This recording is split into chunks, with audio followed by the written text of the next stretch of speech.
Praise the Lord. Firstly, I would like to thank God for giving me this opportunity, and I also thank Nirmal Anna who encouraged me to share. మీకు అందరికీ నేను అంటే నా పేరు తెలిసే ఉంటుంది, and most of you know my testimony, but still to glorify the God and to strengthen the body of Christ, I would like to share. ఎవరికైతే నా పేరు తెలీదో, నా పేరు అవినాష్. నేను హైదరాబాద్లోనే పుట్టి పెరిగాను. మా పేరెంట్స్కి నేను only son. I have 3 sisters, all are married now. చిన్నప్పటి నుంచి కూడా నన్ను ఎంతో ప్యాంపర్డ్గా పెంచారు. నాకు అడిగిందల్లా నాకు కొనివ్వడము జరిగింది. అంతే డిసిప్లిన్గా పెంచారు. బట్ ఏంటంటే I was more in to rituals. అంటే నాకు ఊహ తెలియనప్పటి నుంచి కూడా మా నాన్నమ్మ ట్రైన్ చేసింది నన్ను ఆ విధంగా. నేను ప్రతిరోజు ఇంకా ఫెస్టివల్ వచ్చిందనంటే morning 8 o'clock to almost 12-1 o'clock వరకు ఆ రిచువల్స్ అన్నీ చేస్తూ ఉండేవాడిని అనమాట. అటువంటి పరిస్థితిలో ఉన్న నేను, కానీ నాకు కోపం అనేది ఎక్కువ ఉండేది చిన్నప్పటి నుంచే. సో నన్ను డిసిప్లిన్ చేయడానికి అని చెప్పేసి నన్ను గుంటూరులో విజ్ఞాన్ హాస్టల్లో జాయిన్ చేయడం జరిగింది. అక్కడ ఉన్న 1 yearలో నేను ఒక వార్డెన్ని కొట్టడం జరిగింది. అక్కడి నుంచి నేను మళ్ళీ కర్నూలులో ఒక 1 year చదవడం జరిగింది. ఆ 1 yearలో అక్కడ మా సీనియర్స్తో గొడవ పడ్డాను అనమాట. నేను 7th classలో ఉండే, బట్ నేను 9th 10th class వాళ్ళతో గొడవ పడేవాడిని. సో ఆ తర్వాత నన్ను అక్కడి నుంచి తీసి మహబూబ్ నగర్లో రెడ్డి హాస్టల్లో జాయిన్ చేశారు. అక్కడ మాదే ఫస్ట్ బ్యాచ్ అవ్వడం వల్ల అందరి మీద మాదే బాస్ ఓవర్ అనమాట. సో ఆ విధంగా అక్కడ మాకంటూ ఎదురు ఎవరు లేరు, ఆ విధంగా ఉండేది. సో అక్కడ ఇంకొకటి ఏంటంటే, అక్కడ నేను రెడ్డీస్ మధ్యలో రెడ్డీస్ అందరూ, మా ఫ్రెండ్స్ అందరూ రెడ్డీస్ ఉండడం వల్ల వాళ్ళ మాటలకు నేను ఎక్కువ ఇన్ఫ్లుయెన్స్ అయ్యాను అనమాట. ఫస్ట్ ఆఫ్ ఆల్ నాకు జీసస్ అంటే తెలియదు. నేను చర్చ్కి వెళ్ళలేదు, నాకు ఎవరు చెప్పలేదు. నేను చిన్నప్పటి నుంచి అంతా చదివింది కూడా వేరే నార్మల్ స్కూల్స్లో. వేరేజ్ మై సిస్టర్స్ వాళ్ళందరూ కూడా Saint Paul's, Stanley, Saint Pius వీటిలలో చదివారు. But none of them accepted Lord. కానీ దేవుని ప్రణాళిక వేరేనే ఉంటుంది కదా. నేను వేరే స్కూల్స్లో చదివినప్పటికీ ఇంకొకటి ఏంటంటే, నేను దేవుణ్ణి తెలుసుకోవడానికి చాలా టైం పట్టింది. ఎందుకంటే దానిలో ఒక హిండ్రెన్స్ వచ్చేసి మా ఫ్రెండ్స్ అందరూ ఏ విధంగా ఇన్ఫ్లుయెన్స్ చేసేవాళ్ళంటే, అది వాళ్ళు ఏదో నమ్ముకుంటారు, వాళ్ళు పిచ్చి దేవుడు అని, ఆ తర్వాత లో క్యాస్ట్ దేవుడు అని చెప్పేసి, వాళ్ళు కన్వర్టెడ్ అని చెప్పేసి ఏదేదో అనేవాళ్ళు. జస్ట్ వాళ్ళ మాటలు విని ఇన్ఫ్లుయెన్స్ అయిపోయి ఓకే అంతేనేమో అని చెప్పేసి అలాంటి ఒక హేట్రెడ్ పెరిగిపోయింది. ఆ తర్వాత 10th అయిపోయింది. ఇంటర్మీడియట్ వచ్చేసి నేను హైదరాబాద్లో చదవడం జరిగింది. మా ఫాదర్ ఎలా అంటే, నేను ఏ విధంగా అయితే మన స్పిరిచువల్ ఫాదర్ అడిగిన దానికంటే, ఊహించిన దానికంటే అత్యధికంగా ఇచ్చేవాడో, అదేవిధంగా కాలేజ్కి ఫస్ట్ డే నాకు బస్సులో వెళ్ళాల్సి వచ్చినప్పుడు ఫాదర్ అన్నాడు, బస్ ఎందుకు బైకే తీసుకెళ్ళు అని అన్నాడు అనమాట. It was a shocking for me. So even though నాకు లైసెన్స్ లేకున్నా బైక్ తీసుకొని వెళ్ళేవాడిని. కాలేజ్ వచ్చేసి హార్డ్లీ 3 hours. నేను సిఈసి గ్రూప్ తీసుకున్నా కాబట్టి హార్డ్లీ 3 hours ఉండేది. రిమైనింగ్ టైం నేను మ్యాక్సిమం ఇంట్లో ఉండేవాడిని. మమ్మీ వాళ్ళకు, ఎవరైనా హాస్పిటలైజ్ అయిన వాళ్ళకు టిఫిన్స్ ఇవ్వడము, రావడము, ఆ పనులలో ఉండేవాడిని. సో ఈ ఖాళీ టైంలో నాకు ఎన్నో థాట్స్ వచ్చేటివి. అంటే ఇంకా కొత్తగా ఏమైనా ఎక్స్ప్లోర్ చేద్దాము అన్నట్టుగా థాట్స్ వచ్చేటివి. ఇవన్నీ ఇంత బ్లైండ్గా ఫాలో అవుతున్నాం కదా, అసలు ఫాలో అవ్వకుంటే ఏమవుతుంది అన్నట్టుగా ఆ విధంగా ఆలోచించేవాడిని. సో మా ఫాదర్ ఎలా అంటే, పిల్లి అడ్డు రాగానే ఆగిపోవడం, వెళ్ళిపోకుండా, ఆ తర్వాత విడోస్ కానివ్వండి, లేకుంటే లాండ్రీ వాళ్ళు, శాఖల వాళ్ళు ఎదురొస్తే, సో ఇలాంటివన్నీ బ్లైండ్గా ఆయన బిలీవ్ చేస్తాడు. సో వాళ్ళు బిలీవ్ చేసాడు, నేను ఎందుకు బిలీవ్ చేయాలి అని చెప్పేసి ప్రాక్టికల్గా చేద్దామని వాళ్ళు ఆపడానికి ట్రై చేసినా నేను కావాలని మొండిగా వెళ్ళిపోయేవాడిని అనమాట. సో వాళ్ళకి నాకు ఎప్పుడు యాంటీగా నడిచేది. నేను వెళ్ళేసి వచ్చి నేను చెప్పేవాడిని అనమాట, ఏమైంది, ఏం అవ్వలేదు, అనవసరంగా మీరు ఏదో పెట్టుకొని మీరు ఏదో ఊహించుకుంటుంటారు, ఏది అవ్వదు అని చెప్పేసి అలా చెప్పేవాడిని. అయినా వాళ్ళు కన్విన్స్ అయ్యేవాళ్ళు కాదు, నేను వాళ్ళ మాట వినేవాడిని కాదు. ఇంట్లో నాకు పీస్ఫుల్గా ఉండేది కాదు అట్మాస్ఫియర్. సో నేనేం చేస్తుండే, ఎవ్రీడే మార్నింగ్ కోటిలో గాంధీ జ్ఞాన్ మందిర్లో యోగా మెడిటేషన్కి వెళ్ళేవాడిని.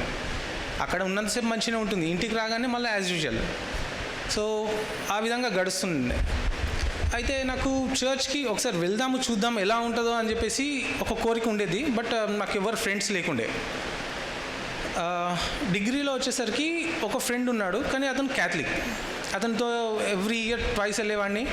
But it was more of నేను ఇంతకుముందు ఫాలో అయిన రిచువల్స్ లాగానే ఉండేది కాబట్టి నాకు పెద్ద ఏమీ డిఫరెన్స్ అనిపించలేదు. అందరూ 31st నైట్ ఫుల్ డ్రింక్ చేసేసి రావడము, ఆ తర్వాత 2-3 పాటలు పాడడము, ఆ తర్వాత ఈ విధంగా చూశాను అనమాట. ఇంతే ఉంటుందేమో అనుకున్నాను.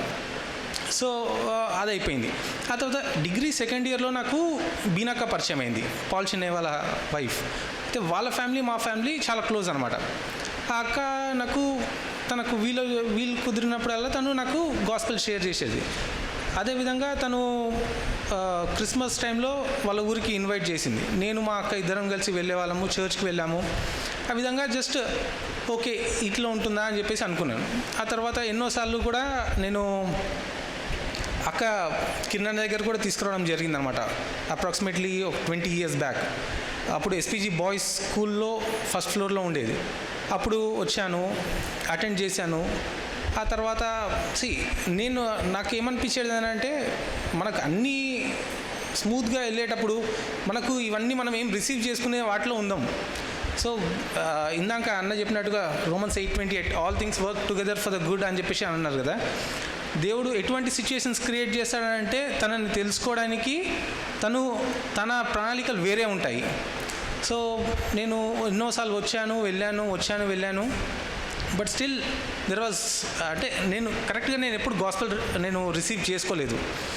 సో ఆ విధంగా లైఫ్ అంతా నడిచిపోయేది. ఆ తర్వాత పీజీ అయిపోయిన తర్వాత నేను మ్యారేజ్ చేసుకున్నాను.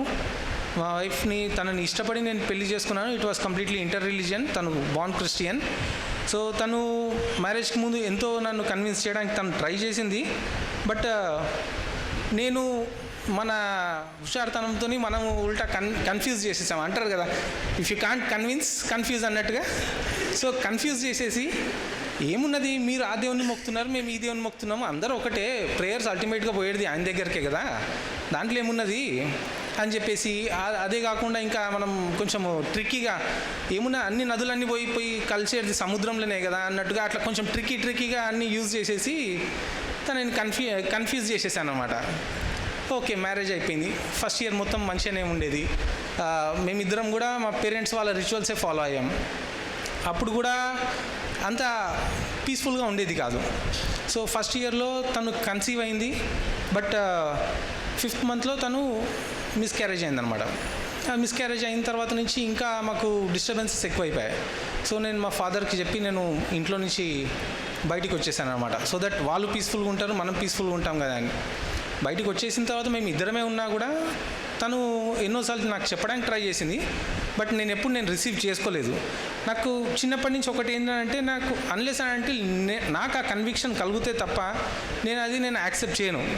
ఏదో వాళ్ళు చెప్పారు కదా, వీళ్ళు చెప్పారు కదా అని చెప్పేసి నమ్మే రకం కాదు. అయితే నేను తనది నైట్ షిఫ్ట్ కదా అని చెప్పేసి నేను నైట్ షిఫ్ట్కి వెళ్ళేసరికి తనకు డే షిఫ్ట్ వచ్చింది. తను డే షిఫ్ట్లో ఉంది, నేను నైట్ షిఫ్ట్లో అయిపోయాను. సో డే మొత్తం నేను ఇంట్లో ఖాళీగా ఉండేవాడిని. సో ఆ టైంలో నాకు ఎన్నో థాట్స్ వచ్చేటివి అనమాట. మళ్ళీ ఈ పాత థాట్స్ అన్నీ ట్రిగ్గర్ అయ్యేటివి. అసలు హూ ఈజ్ గాడ్ అని చెప్పేసి, అంటే who is the real God అని చెప్పేసి, అసలు దేవుడు అనేవాడు ఉన్నాడా లేదా, ఇవన్నీ ఉట్టి మన భ్రమణ అని చెప్పేసి ఇవన్నీ మైండ్లో తిరిగేటివి. ఆ తర్వాత హెవెన్ అండ్ హెల్ అది రియలేనా అని చెప్పేసి ఇవన్నీ నాకు ట్రిగ్గర్ అయ్యేటివి అనమాట. ఈ హెవెన్ అండ్ హెల్ అనే కాన్సెప్ట్ ఎందుకు వచ్చింది అని అంటే, నేను చిన్నప్పుడు నాకు ఒక డ్రీమ్ వచ్చేది. ఆ డ్రీమ్లో ఎలా అంటే ఎంతో హ్యూజ్, అంటే జైంట్స్ లాగా ఉంటుండే వాళ్ళు, భయంకరంగా వాళ్ళ ముందు నేను ఉన్నట్టుగా నిద్రలో లేచి ఏడ్చేవాడిని. మా పేరెంట్స్ అందరూ వచ్చి ఏమైంది అని అన్నా కూడా నేను చెప్పలేని పరిస్థితి, ఉట్టిగా ఏడుస్తుండే. కళ్ళు తెరిచి చూసినా కళ్ళ ముందల ఆ విజువల్స్ కనబడేది అనమాట. అయితే సో ఏదో ఉంటుంది స్పిరిచువల్ వరల్డ్ అన్నట్టు, ఏదో ఉన్నది అన్నట్టుగా అనుకునేవాడిని. బట్ నాకు ఎవరినైనా అడగాలన్నా సిగ్గే, ఎవరి దగ్గరన్నా చెప్పినా కూడా వాళ్ళు ఏమనుకుంటారో అని చెప్పేసి అనుకునేవాడిని. అనుకొని నేను ఓపెన్ అప్ అవ్వకపోతుండే. సో ఆ తర్వాత మాకు మళ్ళీ కన్సీవ్ కావడానికి కాంప్లికేషన్స్ అనేటివి స్టార్ట్ అయ్యాయి అనమాట. అసలు కొన్ని ఇయర్స్ అవుతున్నా కూడా తను కన్సీవ్ అవ్వలేకపోతుంది. తను ఎందుకు కన్సీవ్ అవ్వలేకపోతుంది అనేది ఏ డాక్టర్స్ కూడా చెప్పలేకపోయారు. సో మేము మా ప్రయత్నాలన్నీ మేము చేస్తున్నాం అనమాట. అంటే because I was not in to God, మనము సొంత శక్తితోని మన సొంతగా మనము చేసుకుంటూ వెళ్ళడం జరిగింది. సో ఈ విధంగా జరుగుతున్న సమయంలో ఇంకా సరే ఇక్కడైతే అన్ని రిచువల్స్ ఫాలో అయ్యాను, ఇంకొకటి కూడా చూద్దాము అన్న థాట్ వచ్చిన టైంలో అనుకోకుండా ఒకసారి నాంపల్లి ఎగ్జిబిషన్ గ్రౌండ్స్కి వెళ్ళాము. ఎగ్జిట్ దగ్గర ముస్లిమ్స్ వాళ్ళు బైబిల్స్ ఫ్రీగా డిస్ట్రిబ్యూట్ చేస్తుంటారు. సో వాళ్ళు ఏ లాంగ్వేజ్ కావాలి సార్ మీకు ఇస్తాము అని చెప్పేసి అంటే సరే చదువుదాం అందులో ఏమున్నది అన్నట్టుగా తీసుకొని చదవడం జరిగింది. తెలుగు తీసుకున్నాను, చదివాను. హార్డ్లీ ఒక 2-3 చాప్టర్స్ ఏదో మిడిల్లో ఏదో తీసి చదివాను. But it was filled with violence అనమాట. ఫస్ట్ ఆఫ్ ఆల్ లోపల పీస్ లేదు, మళ్ళీ నేనే వాయిలెంట్ అంటే మళ్ళీ నాకు ఇదేంది వాయిలెన్స్ అని చెప్పేసి నాకు అనిపించి నాకు ఎందుకో మెంటల్గా డిస్టర్బ్ అయిపోయాను అన్నీ చదువుతుంటే. సో అది పక్కన పెట్టేసి ఇంకా మనకు ఎవరు చూపిస్తారో మార్గం అన్నట్టుగా నేను కామ్గా అట్లున్నాను. అనుకోకుండా నాకు ఒకటి కిడ్స్ బైబిల్ దొరికిందనమాట, 365 stories. So starting from creation to resurrection వరకు ఉండే. సో అది దొరికినప్పుడు ఎంతో మంచి పిక్చర్స్తో చిన్న స్టోరీస్తో ఉండేది. ఆ 365 స్టోరీస్ని నేను వితిన్ షార్ట్ టైంలోనే నేను కంప్లీట్ చేయడం జరిగిందనమాట. అంటే దాంట్లో నేను అనుకున్నట్టుగా ఫస్ట్ మన సిలబస్ ప్రకారం మనిషి కోతిలో నుంచి వచ్చాడు అది ఇది అని అంటుంటారు, కానీ నాకు అనిపించేది మనిషి కోతిలో నుంచి వస్తే పుట్టి ఇన్ని సంవత్సరాలు అవుతుంది, ఒక్క కోతిలో నుంచి ఒక మనిషి కూడా రాలేదు ఏందని అట్లా ప్రాక్టికల్గా థింక్ చేసే మనిషిని అనమాట. సో ఇది కిడ్స్ బైబిల్ చదివినప్పుడు ఒక క్లారిటీ వచ్చింది. ఓకే ఇది కాదు, క్రియేషన్ అనేది ఈ విధంగా జరిగింది, ఓకే అది కన్విన్సింగ్గా ఉంది అని చెప్పేసి అనుకున్నాను. సో ఆ విధంగా నేను చదివినప్పుడు నాకు మంచిగా అనిపించింది అనమాట. ఆ తర్వాత చర్చ్కి వెళ్ళాలని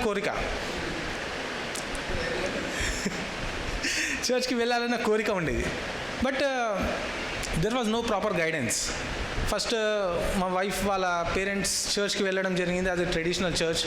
అండ్ దాంట్లో నాకు జీవం అనేది కనబడలేదు. ఉద్యోగం సంగతిగా మనం మర్చిపోవాలి.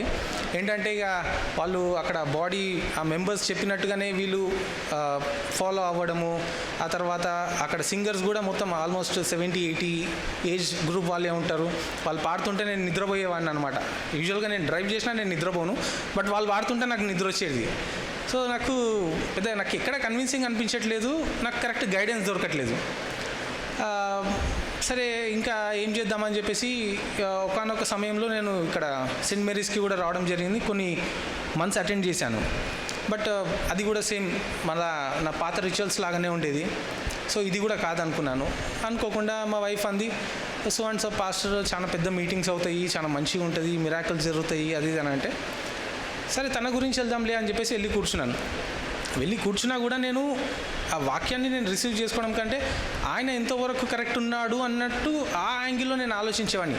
చాలామంది చెప్పడం వరకే ఉంటారు కానీ చేయడం తక్కువ కదా అని చెప్పేసి ఆ విధంగా ఆలోచిస్తుండే. సో కొన్ని వీక్స్ అటెండ్ చూశాను, కొన్ని లైవ్గా నేను మిరాకిల్స్ చూడడం జరిగింది. ఓకే నేను అనుకున్నాను, ఓకే గాడ్ ఈజ్ రియల్ అని చెప్పేసి అప్పుడు ఒక కన్విక్షన్ కలిగింది. ఆ తర్వాత వర్డ్ని రిసీవ్ చేసుకుంటున్నాను. ఆ ప్రీచర్ ఏంటంటే అన్నీ ఇట్లా ఒలిచి పెట్టడం అనమాట.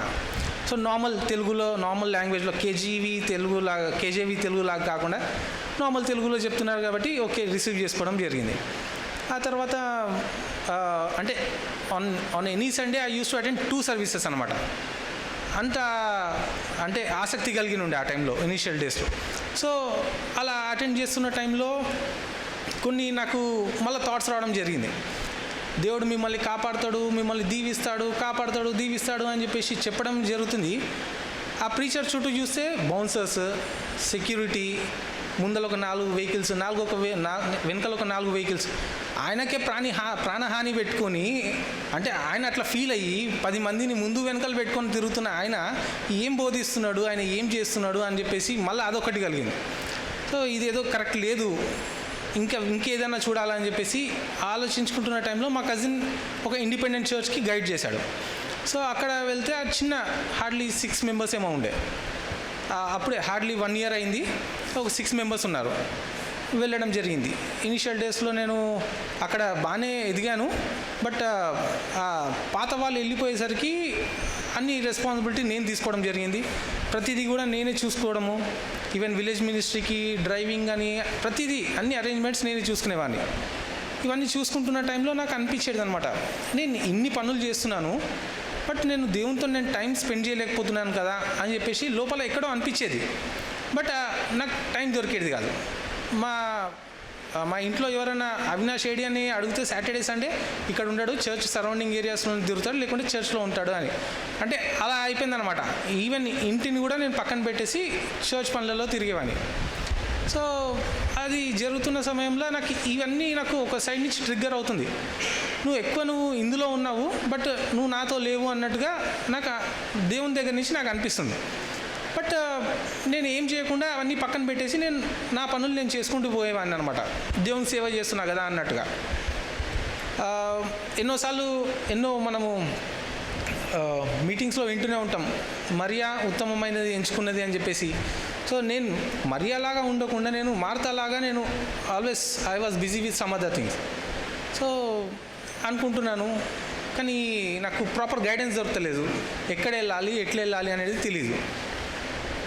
ఇదంతా ఒక పక్క జరుగుతుంది, ఇంకో పక్క తను కన్సీవ్ అవ్వలేకపోతుంది, దానికి రీజన్స్ తెలుస్తలేదు, ఎవరు ఏం చెప్పలేకపోతున్నారు.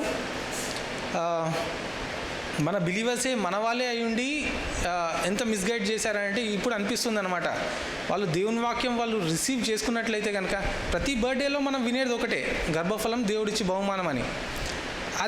అది మనం వెళ్ళగానే వినే ఫస్ట్ వాక్యం అదే ఉంటుంది. అలాంటిది వాళ్ళు ఎటువంటి గైడెన్స్ ఇచ్చారని అంటే, సరే అవ్వట్లేదు కదా, అక్కడ ఆర్ఫనేజ్లో ఏమైనా అడాప్ట్ చేసుకుందామా, ఇక్కడ ఎవరు ఉన్నారంటే ఇక్కడ అడాప్ట్ చేసుకుందామని ఈ విధమైనటువంటి గైడెన్స్. ఇది కాకుండా కొంతమంది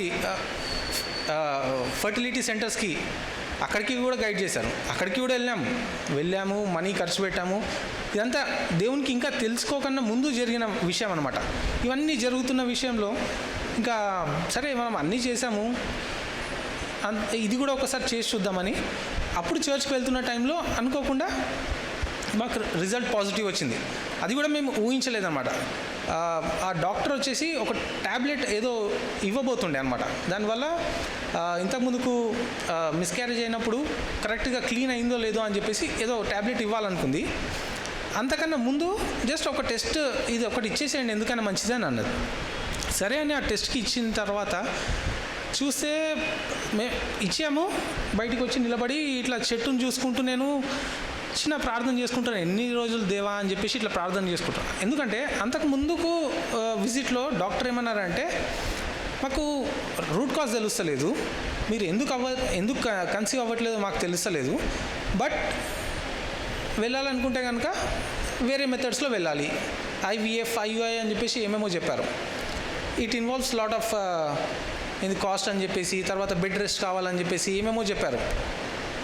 తను ఏమందానంటే, ఏమంటావు అని అంటే, నాన్న ఇవన్నీ వద్దు, పొందుకుందామా మనం న్యాచురల్గా పొందుకుందాం, లేదనంటే వద్దు అని చెప్పేసి అనుకొని నెక్స్ట్ విజిట్లో ఈ విధంగా ఇట్లా టెస్ట్ ఇచ్చినప్పుడు అనుకోకుండా పాజిటివ్ వచ్చింది. అప్పుడు కూడా మేము నమ్మలేదన్నమాట. వెళ్ళి నేను అది లేబుల్ అది చూసేంత వరకు నేను నమ్మలేదన్నమాట. అది చూడగానే మేము షాక్ అయ్యామన్నమాట. ఈవెన్ డాక్టర్ కూడా అసలు నేను ట్రీట్మెంట్ ఏమీ ఇవ్వలేదు, కానీ ఏ విధంగా మీరు కన్సీవ్ అయినారో కూడా మాకు తెలీదు అని చెప్పేసి అన్నారన్నమాట. ఈరోజు అన్న చెప్తున్న మెసేజ్ కూడా వింటుంటే నాకు అదే అనిపించింది అనమాట. అంటే ఎప్పుడైతే మనము మన సొంత శక్తితో మనం చేద్దామని అనుకుంటామో అప్పుడు మనం చేయలేము. అదే ఏ విధంగా అయితే అబ్రహాం 100 సంవత్సరాలు వచ్చిన తర్వాత తన శరీరం మృతతుల్యం అయిపోయింది అని ఏ విధంగా అయితే రాయబడి ఉందో, మేము అనుకున్నాం ఇంకా వీఆర్ నథింగ్, అంటే జీరో అన్న స్టేజ్కి దేవుడు తీసుకొచ్చి ఆ తర్వాత దేవుడు తన వూమ్ని ఓపెన్ చేయడము, అదేవిధంగా ప్రెగ్నెన్సీ తను కన్సీవ్ అవ్వడం ఒకటి, ఇమీడియట్గా తను రిజైన్ చేయాల్సి వచ్చిందనమాట. డాక్టర్ అన్నారు ఇంట్లో ఉండాలి, నువ్వు ఊరికే 9 అవర్స్ నువ్వు ఆఫీస్లో ఉండడము, 2 అవర్స్ జర్నీ ఇదంతా మంచిది కాదన్నారు. ఆ టైంలో తను క్విట్ చేసుకుంటే ఇల్లు గడవడం కష్టం, EMIs ఉన్నాయి, తర్వాత మెడికల్ ట్రీట్మెంట్, ఇవన్నీ డే టు డే లైఫ్కి కూడా కష్టం. సో ఆయన కూడా మేము హిట్ తీసుకొని మేము ముందుకు వెళ్ళాము. సరే చూద్దాం ఇక దేవుడు ఎట్లా నడిపిస్తాడో చూద్దాము అనుకొని మేము ముందుకు వెళ్ళాము. అనుకోని రీతిగా దేవుడు ప్రతి నెల మాకు కావాల్సిందంతా ట్రీట్మెంట్, ఈవెన్ డెలివరీ కూడా మా సొంత ఖర్చుతోనే మేము చేసుకోవడం జరిగింది. అంతేకాదు ఆ డెలివరీ కూడా అంటే ఈ రోజుల్లో మనకు నార్మల్ డెలివరీ అనేది అంటే అంత సాధ్యం కాదు, ఎందుకంటే అంత కమర్షియల్ అయిపోయారు. బట్ మా విషయంలో అయితే మాకు ఫస్ట్ డెలివరీ నార్మల్ డెలివరీ అనమాట. అందులో ప్రతి అడుగున దేవుడు మాకు ఎట్లా అంటే మాకు ప్రతిదీ కావాల్సినది ప్రతిదీ ఆయన సమకూరుస్తూ పోయిండు అనమాట. ఈవెన్ డెలివరీ డేట్ కూడా 8th ఏప్రిల్ టు మెల్లి లాస్ట్కి 1st ఏప్రిల్కి వచ్చింది. 1st ఏప్రిల్ అని అంటే అందరికి ఒకటి ఉంటుంది కదా, April 1st ఫూల్స్ డే అని చెప్పేసి. మా వైఫ్కి అదే పడిపోయింది. అయితే ఇక మేము ప్రార్థన చేస్తున్నాం అంతే, దేవుడా నీ చిత్తం, ఏదైనా every good and best comes from you అని చెప్పేసి అన్నారు కదా, మీ ఇష్టం అని చెప్పేసి అనుకున్నాం. అనుకోకుండా 30th మార్నింగ్ పెయిన్స్ స్టార్ట్ అయితే అది ఆ రోజంతా గడిచి 31st ఎర్లీ మార్నింగ్ అరౌండ్ 1:30కి డెలివరీ అయిందనమాట. సో 1స్ట్కి అవ్వకుండా 31స్ట్కి అయిపోయిందనమాట. ఆ విధంగా దేవుడు ప్రతి విషయంలో కూడా మమ్మల్ని నడిపిస్తూ మమ్మల్ని ముందుకు తీసుకొచ్చారనమాట. అదేవిధంగా ఇక చర్చ్ విషయంలో అంటే నేను అక్కడ ఉండలేకపోతున్నాను, అదేవిధంగా నేను బయట రాలేకపోతున్నాను. బయటికి వస్తే ఎక్కడ పోవాలి ఏంటి అనుకున్న సమయంలో మళ్ళీ నాకు బీనక్క గుర్తుకొచ్చింది. మళ్ళీ బీనక్కకు ఫోన్ చేసి అక్క ఇట్లా అంటే, అరే ఇట్లా సికింద్రాబాద్లో ఇట్లా ఉన్నదిరా వెళ్ళు అని చెప్పేసి అన్నది. వచ్చాను అనమాట. వచ్చిన ఫస్ట్ డే అన్న చూసి గుర్తుపట్టిండు, ఎట్లున్నావు అమ్మ అని చెప్పేసి మాట్లాడు. ఆ విధంగా దేవుడు అంటే నాకు స్పిరిచువల్ నీడ్స్ కూడా ఏదైనా కావాలన్నా కూడా దేవుడు ఆ విధంగా నన్ను గైడ్ చేసుకుంటూ తీసుకొచ్చాడు. నేను అంటే మీరు అనుకోవచ్చు, ఇన్ని చర్చెస్ ఉన్నాక కూడా మీరు ఎందుకు అంతగానో ఇబ్బంది పడవలసిన అవసరం ఏముంది అని చెప్పేసి మీరు అనుకోవచ్చు. కానీ నేను చెప్పినట్టుగా నేను టిపికల్ మెంటాలిటీ, నేను అన్లెస్ అండ్ అంటిల్ నాకు కన్విక్షన్ కలగకపోతే నేను బిలీవ్ చేయాలి. ఇప్పటికీ మా రిలేటివ్స్లో చాలామంది ఇక్కడని ఇక్కడని పోతారు, ఆ పాటలు వింటారు, ఈ పాటలు. నాకు అట్లా కాదనమాట. ఆ పాట రాసిన వాడేవాడు, వాని టెస్ట్ మనీ ఏంది, వాని లైఫ్ స్టైల్ ఏంది, ఆ విధంగా చూసుకోవడము. అదేవిధంగా ఆ ప్రీచర్ ఎటువంటి ప్రీచరు, వాడు దేవుని గైడెన్స్ ప్రకారం నడుస్తుండా లేదనంటే ఏదో జస్ట్ డౌన్లోడ్ చేసుకొచ్చి వాడు జస్ట్ ఏదో చదివి వినిపిస్తుండా అని అన్ని యాంగిల్స్లో ఆలోచించి చూసిన తర్వాత ఎప్పుడైతే నాకు కన్విన్సింగ్ అనిపిస్తుందో అప్పుడు మాత్రం నేను ఒక ప్రీచర్ని అంటే ఆయన చెప్పేది నేను వినడము, లేకుంటే ఆయన సంఘానికి వెళ్ళడము, నాకు అది అలవాటు అనమాట. సో ఆ విధంగా దేవుడు నన్ను ఈ చర్చ్కి నడిపించాడు. ఇది నా టెస్ట్ మనీ. దేవుడు ఈ టెస్ట్ మనీని దీవించును గాక.